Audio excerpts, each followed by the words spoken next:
Hey there, Becca here from Inside the Square. In this tutorial, I want to show you all the cool ways that you can style your contact forms in Squarespace. A really quick introduction for those of you who don't know me. My name is Becca Harpain. I'm a Squarespace designer, Squarespace Circle member, a self-professed CSS super nerd, and the founder of InsideTheSquare.co, a resource on all things CSS used by Squarespacers around the world. Now, I'm going to say the term Squarespace a lot, so I need to address this super important note. The term Squarespace is a trademark of Squarespace Incorporated. This content is not affiliated with Squarespace Incorporated. I just love their platform and I love to help others make the most of it. So I'm going over a few complicated codes today, so I actually made you something really cool to go along with this tutorial, a cheat sheet specific to contact forms for CSS. This cheat sheet covers all the stuff we're going to go over today and has 2 different pre-made form styles for you to play around with. To download your copy, head on over to insidethesquare.co/form. Now I'll head over to my demo site and we can go ahead and get started with this tutorial. You can see here I have a standard contact form on the right-hand side. This is what we're going to be editing today. On the left-hand side, I have all of the CSS codes I'm going to use. Let's start with the first one here. If we read it right to left, it actually makes sense as to what we're going to be editing. This code is for the title of the field list in the form. So that means this is going to change the form titles like name, email, subject, and message. Let's start with the custom CSS section of our website to play around with this code. I'll select design and then custom CSS. By pasting that right there, I can add a code like color, putting in my favorite teal color here to change all of those labels automatically. Pretty cool, right?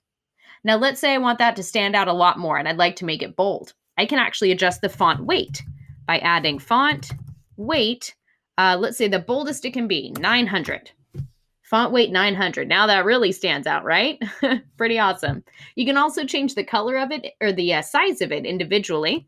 So I'll say font size. Let's say we want this to be, oops, I'm going to spell size correctly. There we go. Let's say we actually want this to be a lot bigger than the rest of the form. We can make it 20 pixels in height if we want. Or let's go ahead and knock it all the way up to 40. That's going to be some gigantic font right there. Pretty interesting. All right, I'll go ahead and reset that so it goes back to normal. And let's take a look at the second option. Here we have the actual field element itself. Again, reading right to left. It's the field element, the particular field of the field list of the form wrapper. So it's a CSS for basically saying these input fields right here. That's what we're working with. One of the first things I like to mention is changing the background color. This is a really common request. Let's say you want to add some branding and make it a cool light gray. You can type in the words background color and then the hex code for whatever light gray you'd like to see. Like that. And the second most common request that I get is to change the borders of the field input. So go ahead and take a look at that. In the contact form cheat sheet that I made you, there's a breakdown of your different options with borders. Definitely check out that cheat sheet so you understand what I'm talking about here. But for this border, I'm going to type in the word border, 2 pixels in width, a solid border, and I'll give it the color that I'd like it to be. And now you can see it definitely looks different than the contact form did before. A common style that I see a lot of people doing is changing those borders so it's only a minimal form and it's just the bottom line that shows up. We can do that with CSS too. You can say border top, none, border left, none, and border right, oops, spell that correctly, none, there we go. And then border bottom is the only one that gets that special line style of the 2 pixels in width solid border at that particular color. Pretty cool, right? Now I've got a minimal looking form going on over there. Now, another thing that you can do as well is change the color of the input. So if I type color and go again with that favorite teal I have there, now you'll notice whenever I type something, it's going to show up in that color. If I remove that code that I just put in there, it's going to go back to showing up as solid black. Pretty interesting. All right, that's it for the field elements right there. Let's go ahead and talk about these 2 down here. One of the first things that drove me absolutely bonkers about the field, the radio field option in Squarespace was that I could not for the life of me figure out how to change that font. Well, good news. I figured it out. When you type in that particular code, you can change things like the font size, to, let's say, 15 pixels in height. Now you'll notice the two options there have enlarged for my radio labels. How awesome is that? We can even make it 25 to show you how really dramatic this is. You can also use this to change the color of that particular option. Let's say you want it to be a vibrant red. There you go. And this also works for the checkbox beneath it. You'll notice I have this code here, field checkbox label. We're going to paste that instead of radio, and you'll see how that switched. We can adjust the font size, we can adjust the color, and you can adjust the font weight to make it super bold if you'd like to. Let's say 800. We're going to make that pretty bold. Pretty interesting, isn't it? Now, this last one is arguably the most exciting CSS code for forms, and that's changing your submit button. I'm going to copy this right here and paste it into the custom CSS section, and we'll go ahead and play around with this one.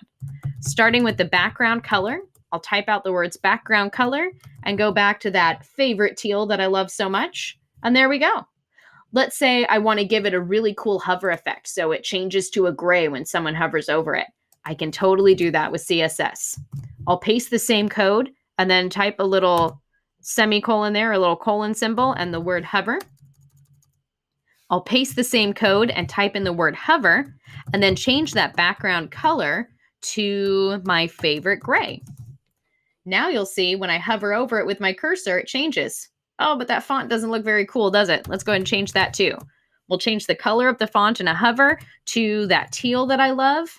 And you know what? While we're here, let's go ahead and change the font weight to something really bold. Now when I hover over it, it looks totally different. Pretty cool, isn't it? All right, so again, a complete list of these codes right here, as well as all of your options, and 2 pre-made forms are going to be available in that contact form cheat sheet that I made you. So head on over to insidethesquare.co/form to grab that cheat sheet. And that's it for this tutorial. Thank you so much for joining me today. I hope you learned something awesome. Be sure to subscribe to my channel here on YouTube for a new tutorial every week. And don't forget to grab that free cheat sheet at insidethesquare.co/form. Thanks again for watching, and have fun with your Squarespace website. Have you heard? Squarespace 7.1 is now in early access.